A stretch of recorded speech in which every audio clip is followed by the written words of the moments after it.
औज़ुबिल्लाहिमिनश्शैतानिर्रजीम बिस्मिल्लाहिर्रहमानिर्रहीम अम्मा बाद फ़क़त क़ालल्लाहु तआला व तबारक फ़ी किताबिहिल मजीद व हुवा अस्दक़ुस सादिक़ीन। बिस्मिल्लाहिर्रहमानिर्रहीम। लक़द आतैना लुक़मानल हिकमा। हमने लुक़मान को हिकमत अता की। परवरदिगार आलम जनाब लुक़मान का कसीदा पढ़ रहा है और ये जनाब लुक़मान कौन है? आया कोई नबी थे या वली थे या वसी थे?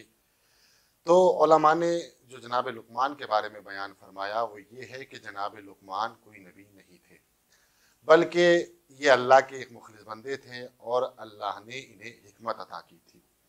जनाब लुक़मान के बारे में बहुत से लोगों के दरमियान इख्तलाफ है। बाज़ लोगों का ये कहना है कि जनाब लुक़मान एक नबी थे और बाज़ लोगों का ये कहना है कि जनाब लुक़मान नबी नहीं थे बल्कि अल्लाह के एक ऐसे बंदे थे कि जो अमरे इलाही पर अमल किया करते थे और जिन चीज़ों से खुदा ने रोका है उनसे रुका करते थे, यानी उनसे परहेज करते थे।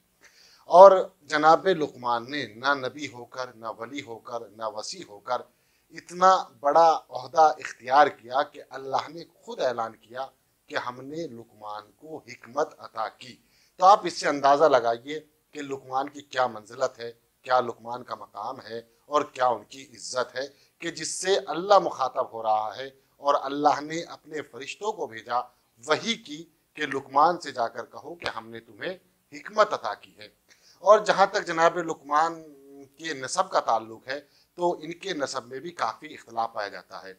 बाज़ लोगों का ये कहना है कि जनाब लुक़मान एक हबशी ग़ुलाम थे, जिस तरीके से जनाब बिलाल एक हबशी ग़ुलाम थे।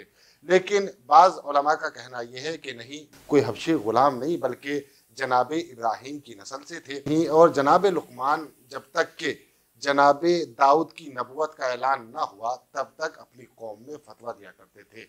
लेकिन उलमा ने लिखा और तारीख ने बताया कि जैसे ही जनाब दाऊद की नबुवत का ऐलान हुआ उसके बाद जनाब लुक़मान ने कभी कोई फतवा नहीं दिया। यानी उनके इल्म का यह आलम है कि उन्होंने नबी से इल्म हासिल किया और इबादत और परहेजगारी और तकवे का यह आलम है कि अल्लाह ने उनसे कहा कि हमने तुम्हें हिकमत अता की, हमने तुम्हें दानाई अता की, हमने तुम्हें ऐसा बनाया कि लोग तुमसे नसीहतें हासिल करेंगे। और अल्लाह ने तकरीबन कुरान में बहुत सी आयतों में जनाब लुक़मान का तस्करा किया और इससे बड़ी क्या मंजिलत हो सकती है कि खुद कुरान में अल्लाह ने लुक़मान नाम से एक सूरे को नाजिल कर दिया। आप ज़रा इससे जनाब लुक़मान की मंजिलत का अंदाज़ा लगा सकते हैं कि खुद उनके नाम पर एक सूरा नाजिल हुआ जिसे सूरा लुक़मान कहा जाता है और उस सूरे में जनाब लुक़मान की अच्छी अच्छी नसीहतों का तस्करा किया गया और उनकी उन वसीयतों का तस्करा किया गया जो उन्होंने अपने बेटे से की।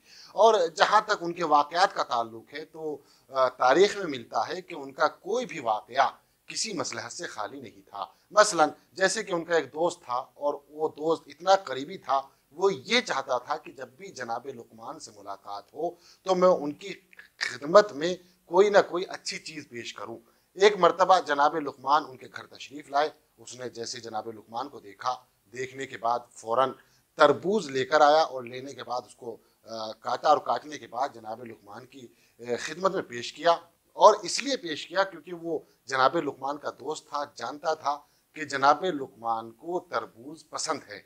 जनाब लुक़मान ने तरबूज को खाना शुरू किया, वो देता रहा, जनाब लुक़मान तनावुल फरमाते रहे और जब तकरीबन एक हिस्सा ख़त्म हो गया तो उसने कहा कि जनाब लुक़मान को मुखातब करके कि अब मैं चाहता हूँ कि इसमें से थोड़ा बहुत मैं भी खा लूँ। क्यों? इसलिए कि जब जनाब लुक़मान खा रहे थे तो खाते वक्त बड़ी तारीफ़ें कर रहे थे, वाह क्या अच्छा तरबूज है, वाह क्या आपने मेरा इंतज़ाम किया है, क्या इतनी ज़बरदस्त मेहमान नवाजी है। जब उसने इतनी तारीफ़ तरबूज की सुनी तो उसने सोचा क्यों ना मैं भी इसको थोड़ा सा तनावुल फरमा लूँ और ये सोचकर उसने तरबूज को खाया। जब खाया तो माजरा उल्टा था। क्यों? इसलिए कि वो तरबूज निहायत ही कड़वा था और वो कहता है कि उस तरबूज का जायका ऐसा था कि जिसे खाया नहीं जा सकता था। उसने हैरानी के साथ जनाब लुक़मान के चेहरे को देखा और देखने के बाद कहा, लुक़मान ये तो इतना कड़वा है कि जिसे खाया नहीं जा सकता, तो आप किस तरीके से तनावुल फरमा रहे हैं? जनाब लुक़मान ने मुस्कुरा कर फरमाया, कहा सुनो, मैं जब भी यहाँ तशरीफ़ लाता हूँ तुम मेरे लिए अच्छे इंतज़ामात करते हो, अच्छे खाने का मेरे सामने पेश करते हो।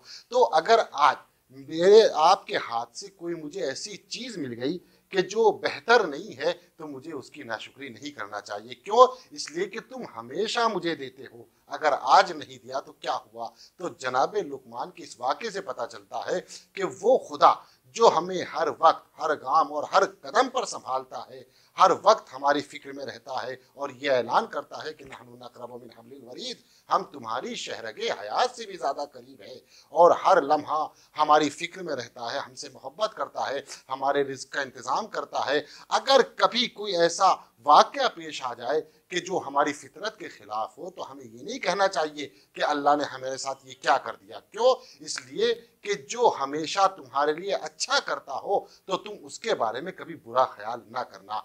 तो कोई भी वाक़या नसीहत से जनाब लुकमान का खाली नहीं है। जनाब लुकमान से एक शख्स ने कहा, लुकमान, मैं ये चाहता हूं कि तुम एक बकरी को ज़िबा करो और ज़िबा करने के बाद उस बकरी के आज़ाओ जवारे में जो सबसे अच्छी चीज है उसे निकाल कर लाओ।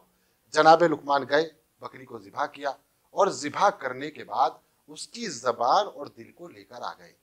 फिर उसके कुछ दिनों बाद उसी शख्स ने फिर लुकमान से कहा कि लुकमान, जाओ बकरी को ज़िबा करो और उसके आज़ाओ जवारे में जो सबसे बुरी चीज है उसे निकाल कर लाओ।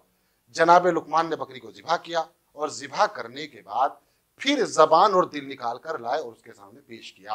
अब जैसे ही उसने जबान और दिल को देखा, मुस्कुराकर कहा, लुकमान, अजीब बात है, जब हमने कहा अच्छा चीज लेकर आओ तो तब भी तुम यही लेकर आए, जब आज हमने कहा कि बुरी चीज लेकर आओ तुम आज भी यही लेकर आए, माजरा क्या है? लुकमान ने कहा कि तुम नहीं समझे, अगर ये दो चीज अच्छी हो जाए तो इंसान के बदन में इससे अच्छी चीज कोई नहीं, और अगर ये दो चीज बुरी हो जाए तो फिर इंसान के बदन में इससे बुरी कोई चीज नहीं है। तो पता चला इंसान अपनी जबान के नीचे पोशीदा होता है। जबान एक ऐसी चीज है जिससे इंसान की मार्फत होती है, जिससे इंसान को पहचाना जाता है, उसके अखलाक का, उसके किरदार का, उसके अफ़आल का उसकी जबान खबर देती है। इसीलिए कहा जाता है कि जब गुफ्तगू करो तो ऐसी करो कि सामने वाला तुम्हारा दीदार करने को तरसे। इसलिए इमाम ने फरमाया कि जिंदगी गुजारो तो ऐसे गुजारो कि जब तक तुम दरमियान में रहो तो लोग तुम्हारे मिलने के शौकीन हो, और अगर वो चला जाए तो तुम्हें जिक्र खैर में हमेशा याद रखा जाए। व आखिर दावाना अनिल हम्दुलिल्लाह।